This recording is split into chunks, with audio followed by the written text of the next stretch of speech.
Did you think, I need to pack this in? Never. Why not? I don't ever give up.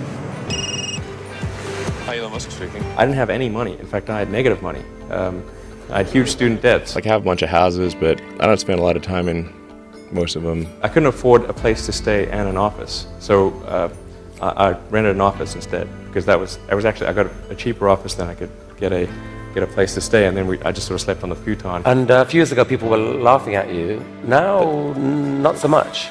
I mean, Okay. SpaceX, I founded approximately 4 years ago with the goal of revolutionizing access to space. What I really want to try to achieve here is to make Mars seem possible. Step 3 would be to provide humans to another planet services to the private sector and the government. What How'd you get things gives done? you satisfaction? Doing something useful for other people that I like doing. Is being a little bit weird, crazy, and eccentric a side effect of the successful, or is it the price of admission? It seems as though almost anybody who's excelled in a field has a touch of being a little bit out of the ordinary. Warren Buffett drinks at least 5 cans of Coke per day, Richard Branson drinks 20 cups of tea per day, while Jeff Bezos has spent $40 million engineering clocks that are expected to outlast human existence. It's almost like the richer you are, the more excusable your bizarre behavior is, and the individual we'll look at today isn't exempt from this rule. Elon Musk is an eccentric multi-billionaire engineer and businessman who, despite coming from a poor, abusive household in Pretoria, South Africa, is slowly becoming the sole individual most trusted with the future of human life. But it certainly hasn't been smooth sailing for Elon Musk. From living on a couch in a rented Silicon Valley office, Instead of getting an apartment, we just rented a small office and we slept on the couch. to 3 divorces, CNBC was rerunning their divorce special. Yes. to being 2 days from bankruptcy in 2008. We were only a few days from bankruptcy. It was literally 2 days, or 3 days maybe. It's safe to say that Elon Musk has only just pulled through life by the skin of his teeth. But sometimes, for some unique individuals, that risk pays off. The reward? Anything you want. Cars, homes, businesses, government power, the ability to travel to space. All of these points will be covered in this video. So join me as we cover the full story of Elon Musk. Our story begins in Pretoria, South Africa, 1970. And you might ask, what was so significant about Pretoria in 1970 that grants permission for it to be the birthplace of our story? Well, at the time, not much. It was actually quite insignificant in the grand scheme of things. But it did happen to be a time and place where 2 random individuals by the name of Elon Musk and May Haldeman would begin dating. Errol, an engineer, and May, a model, made an almost impulsive choice to get married because they were, quote, bored and lonely. Well, you know, I was lonely, alone in Cape Town. I wasn't in a happy situation, and I thought, well, what can be worse? Marriage can't be that bad. Following Errol and May Musk's impulsive marriage in 1970, the couple had 3 children, Kimball, Tosca, and most significantly, Elon Musk, who was born on the 28th of June 1971. And that's kind of the basis for our story. One big happy family in South Africa. A successful engineer with his model wife and their 3 happy kids, and on the surface, everything looked amazing. However, the reality of their happy family turned out to be somewhat of a facade. The dynamic was actually quite different behind the scenes. You said I would be beaten up. Did you suffer that kind of abuse? Yes. Yeah. I think I was beaten up. Turns out that Elon's father and May's husband, Elon Musk, was incredibly abusive and somewhat of a garbage individual behind the scenes. When I was married, I was told about 3 times a day that I'm boring and stupid and and ugly. Not only was Errol abusive, he also denied Elon some of the most basic things required to begin a career in business, such as a computer. He didn't want to buy a computer and refused to use computers and said they would never amount to anything. Showing that perhaps Errol wasn't all that interested in seeing his kids become their best selves. Elon has stated that his father was a terrible human being who carefully thought out plans of evil, also stating that he had a very violent, unhappy childhood. It was very violent. It was not a happy childhood. My father has this serious issues. Signifying the harsh realities of his upbringing. However, the real question, over the long run, was this such a bad thing? Well, that's probably an argument worth having, because a tough upbringing would actually end up being an asset for Elon's incredible success later in life, giving him the ability to adapt and overcome the most difficult of circumstances. But despite being in an abusive household as well as constant bullying at school, I was almost beaten to death, if you call that bullied. it wouldn't be long before Mae Musk would figure out that her child was somewhat of a genius. From the age of 3, Really? he just reasoned with me so well, and I didn't know how he could figure out things. I mean, he was 3. Mae realized that there was something special with her son Elon after discovering that he could reason with her and complete complex jobs at an incredibly young age of 3, also stating that he was put into school a year early. Then, following Elon being put into school a year early, Elon's mind began exploding with creative ideas at the age of 5 or 6, which was explained on the Joe Rogan podcast. I think when I was, 5 or 6 or something, I thought I was insane. Why'd you think you were insane? Because it was clear that other people did not. Their mind wasn't exploding with ideas all the time. From that point onwards, Elon stated that his mind was constantly coming up with ideas which he described as a never-ending explosion that can't be turned off. What's going on in the head? Never-ending explosion.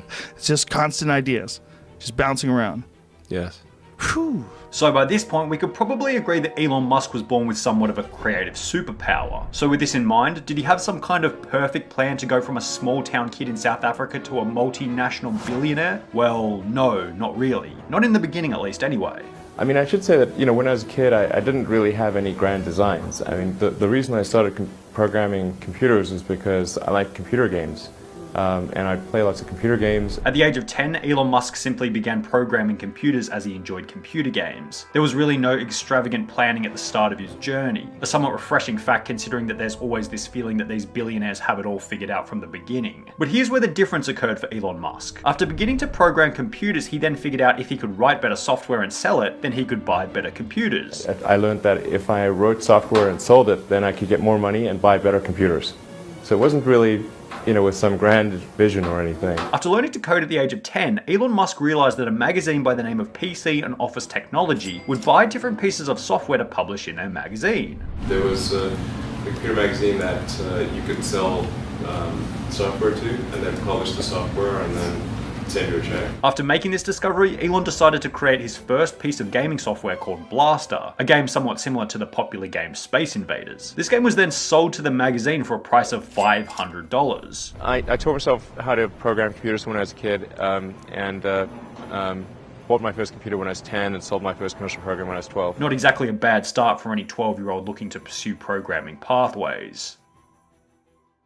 So it's safe to say that from the very beginning, Elon Musk was somewhat born to pursue difficult technical endeavors, with the overall goal of, as cliche as it sounds, advancing humanity, which would really show its true colors as Elon Musk finished high school preparing for the next stage of his life. At the age of 17, Elon Musk moved from his hometown of Pretoria, South Africa to North America to attend Pennsylvania University, eventually graduating with dual bachelor degrees in economics and physics at the age of 26. Now, finishing university with a dual degree in economics and physics is somewhat of an incredible achievement.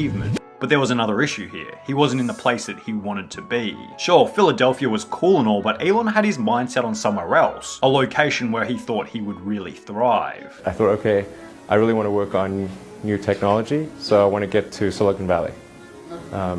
When I was growing up, Silicon Valley seemed like some sort of mythical place. Silicon Valley, the place where it was all happening. The holy promised land for any entrepreneur looking to take a deep dive into the world of tech. In 1995, Elon Musk made the move to Silicon Valley to begin working on energy storage technologies for electric cars. The reason I came out to Stanford was actually to work on energy storage technologies for electric cars. This is somewhat of an insignificant fact now, but will be extremely important for later parts of the video. After moving to Silicon Valley with a car, computer, and $2,000, Elon thought his best path would be to apply for traditional tech employment. But there was an issue with that, mainly owing to his location. Silicon Valley was full of thousands of tech guys, all of which competing for a small amount of jobs. At first I tried to get a job at Netscape because that was the only internet company, and they didn't respond to me. So then I was like, okay, if I can't get a job at the only internet company, then I better try starting something. And that was that. Elon Musk went with the old, if you can't get a job, create your own job. He was metaphorically thrown in the deep end, but often the deep end is the best area to learn how to swim. Well, what are the things that are most likely to affect the future of humanity, just in, at a macro level? And it just seemed like it would be like the internet and sustainable energy, making life multiplanetary, and then genetics, and AI. After Elon's arrival in Silicon Valley, Elon Musk began to critically think about the areas in tech that would likely affect the future of humanity. And while genetics, AI, and making life multiplanetary were probably out of Elon Musk's 24-year-old hands, one area of tech that he thought he might be able to make an impact on was an area that at the time was barely even an area of tech. It wasn't monetizable and it was far from being a big industry, but would later become one of the most important pieces of daily human life. We're of course talking about the internet. After having experience writing and selling gaming software as a teenager, Elon had the general knowledge required to begin writing internet software. Elon Musk began writing software with the goal of, quote, making useful things happen on the internet. Trying to make useful things happen on the internet. Possibly hinting that he had no real idea of what he was trying to create in the beginning. However, this would change when Elon Musk would create his first piece of saleable internet software, described as a software allowing media companies to convert their paper and print content into digital content. So we thought, well, the media industry would need help converting its content from a print media to electronic.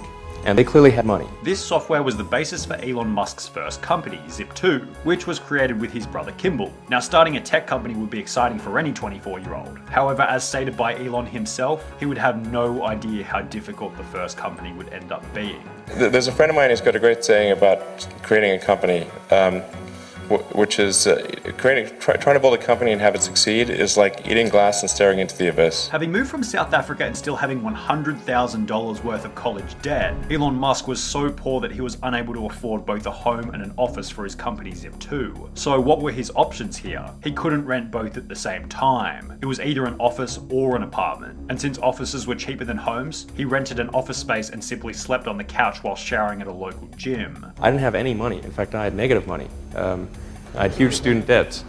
So, in fact, I couldn't afford a place to stay and an office. So I rented an office instead because I got a cheaper office than I could get a place to stay, and then I just sort of slept on the futon. This whole scenario might be what Elon Musk later described as the reality kicking in after starting a company. I mean, what tends to happen is it's sort of quite exciting for the first several months of starting a company, and then reality sets in, things don't go as well as planned, customers aren't signing up, the technology or the product isn't working as well as you thought. So for anyone who thinks that Elon might have had somewhat of a head start or smooth sailing in the beginning, it seems as though the reality was almost the opposite. After starting this first company, Elon, alongside his brother, a friend of his mum's, and 3 salespeople paid on contingency, began to market the product to various news outlets, achieving small flashes of success here and there. We started getting some interest. I mean, half the time it'd be like, what's the internet?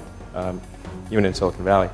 But then occasionally somebody would bite and we'd get a little bit of money from them. The company then grew and struck deals with bigger clients such as the New York Times. As the income grew, so did the overall value of the company. And after 4 years of running the company, Elon and his brother Kimball would finally reach that golden point that most tech startups could only dream of in the beginning, the acquisition of the business from a bigger company. In February 1999, 3.5 years after the beginning of development, tech company Compaq acquired Zip2 for a price of $305 million. Of that $305 million, $22 million went to Elon and $15 million went to his brother Kimball. So what did this mean for the subject of our story? Well, Elon had gone from a broke dude living on a couch in his company office to a multi-millionaire overnight. And Elon's new status of multi-millionaire meant spending a portion of the money on some new toys. Hi, Elon Musk speaking. It's 7 o'clock in the morning, and Elon Musk anxiously waits for his golden payoff, his prize for paying his dues in the valley. I expect to receive a car that I've just bought, which is called the McLaren F1. It's $1 million for a car. It's decadent. Approximately 8 months after receiving $22 million for the sale of Zip2, Elon Musk made his first television appearance in a CNN segment talking about the lavish life of millionaires in Silicon Valley. Now, this was the first time that the world got an opportunity to see the younger, slightly cockier Elon Musk, displaying his new $1 million McLaren F1 as well as explaining how he made his millions at such a young age. Back in '95, there weren't very many people on the internet, and certainly nobody was making any money at all. Most people thought the internet was going to be a fad. Now, as a side note, about 1 year after showing his McLaren on the CNN segment, Elon actually crashed it on the way to a meeting after fellow billionaire Peter Thiel asked Elon, "What can this car do?" I didn't really know how to drive the McLaren, and Peter says, so what can this do? And then I'm probably number one on the list of famous last words, I said, "Watch this." Elon, being the insane businessman that he is, then hilariously hitchhiked from the $1 million crash site to his meeting, ensuring that no investor relations were soured following a late arrival. Once the car was taken care of, then I hitched a ride too.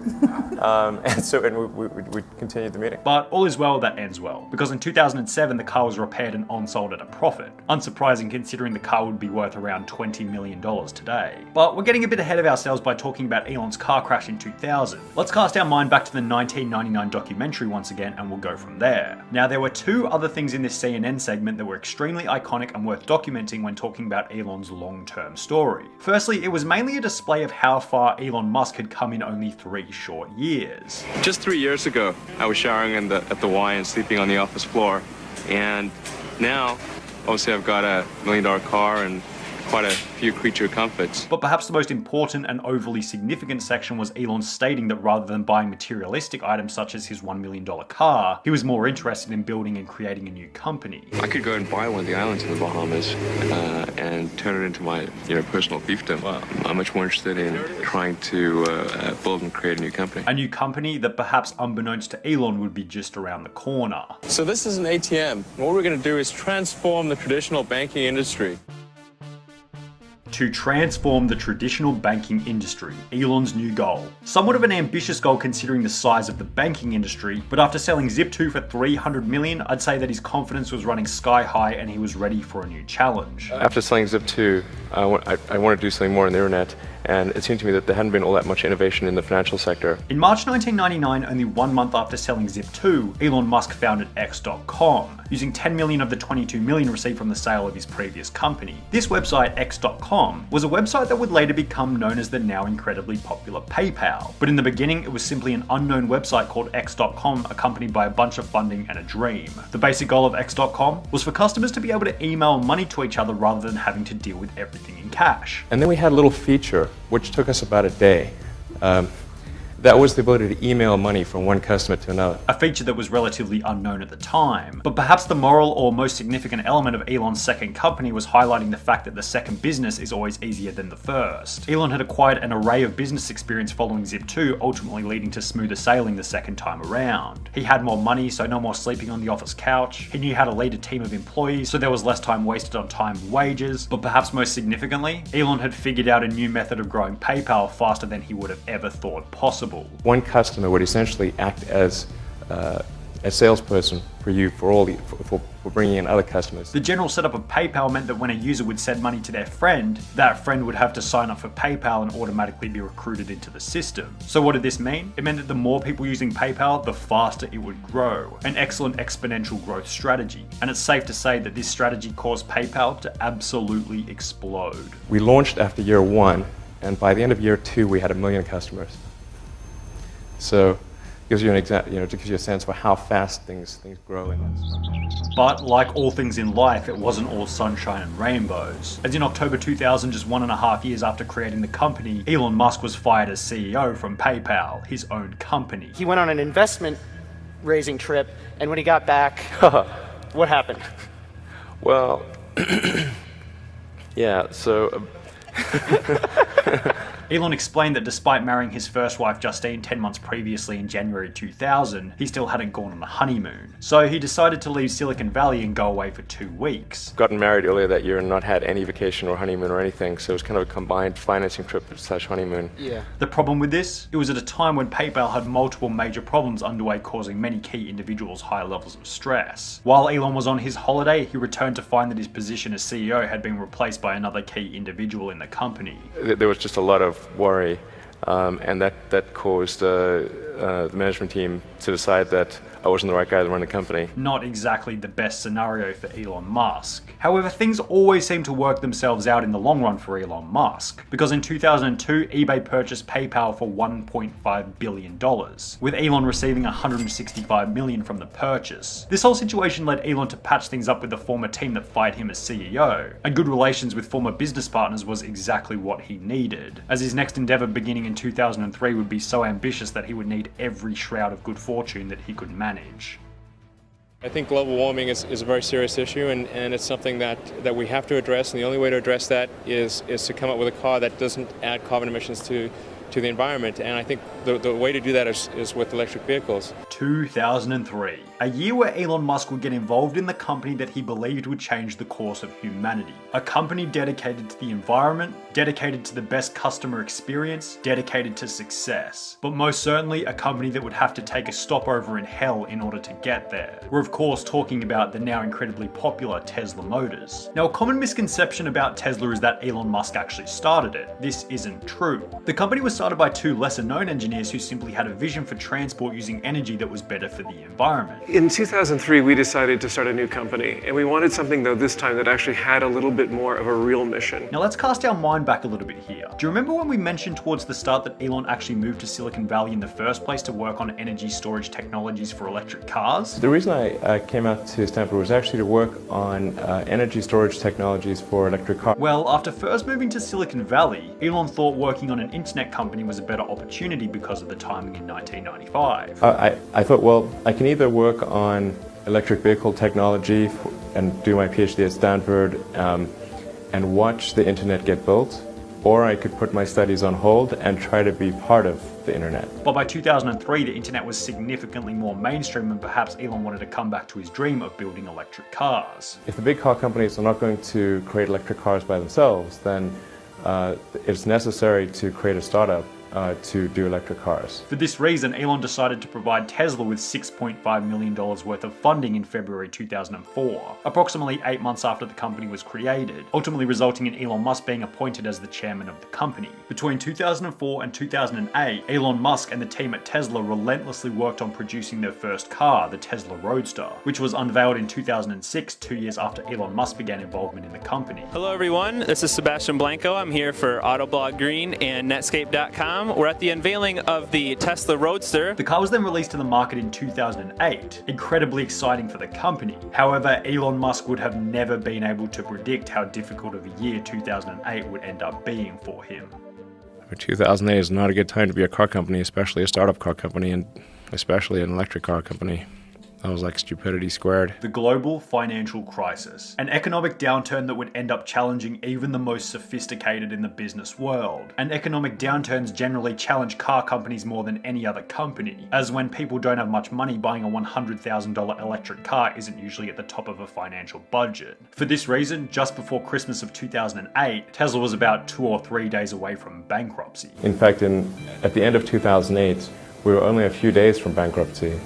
It was literally 2 days, or 3 days maybe. Tesla, alongside another company created by Elon called SpaceX, which will be discussed later, were both given a success probability of about 10% each. I gave basically both SpaceX and Tesla from the beginning a probability of less than 10% of likely to succeed. With Elon Musk saying that he wouldn't even let his friends invest in the company as he didn't want to lose their money. Then on top of all this, 2008 would be the same year when Elon Musk's first marriage would come to an end. Justine Musk, Elon Musk's first wife, explained that she felt as though she had become nothing besides a trophy wife, also claiming that Elon would constantly put her down for not doing as well as he did, possibly a problem stemming from their equal social status in university but huge differentiation 10 years later. Following the divorce with Justine, Elon Musk then proposed to British actor Tallulah Riley after dating for only 10 days. Elon proposed really quickly.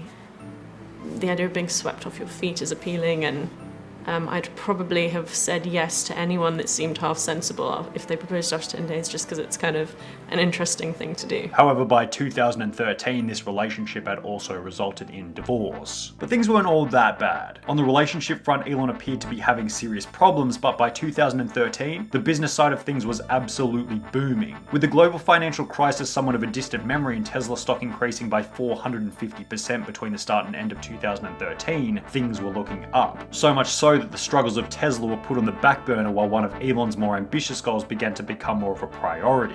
What I really want to try to achieve here is to make Mars seem possible, make it seem as though it's something that we can do in our lifetimes.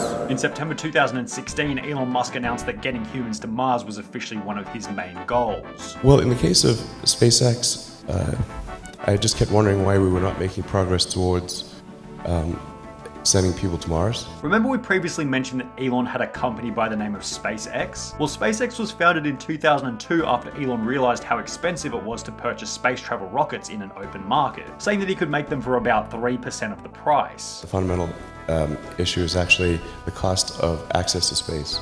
Rockets were super expensive, and the cost per pound or kilogram to orbit had actually gone up over the years, not down. The goal of the company was to make cheap rockets and sell them to both private purchasers as well as the government. Now, while the business side of the company was kind of cool, the ultimate goal for Elon ever since 2001 was way cooler, colonizing Mars, which even has a set date, 2024. After landing humans on Mars in 2024, Elon's next goal is to cut the cost of a Mars trip to the same price as the average US house price, around $200,000, hopefully enticing people to move to Mars permanently. Which is around $200,000, then I think the probability of establishing a self-sustaining civilization is very high. Elon has since passively hinted that getting people to Mars is currently his #1 priority, ultimately displaying his commitment to making life multi-planetary. Does it really make sense for me to spend time designing and building a house, or should I be allocating that time to getting us to Mars? I should probably do the latter. So, like, what's more important, Mars or a house? I like Mars.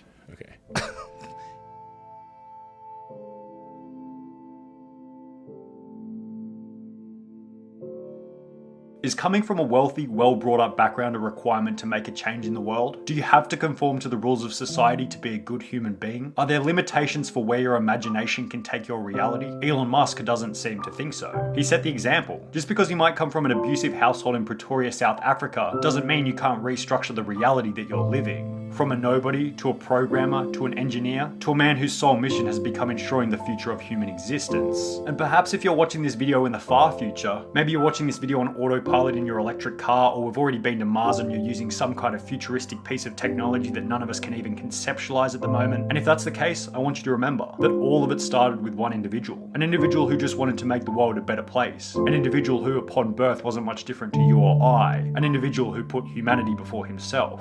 Elon Musk.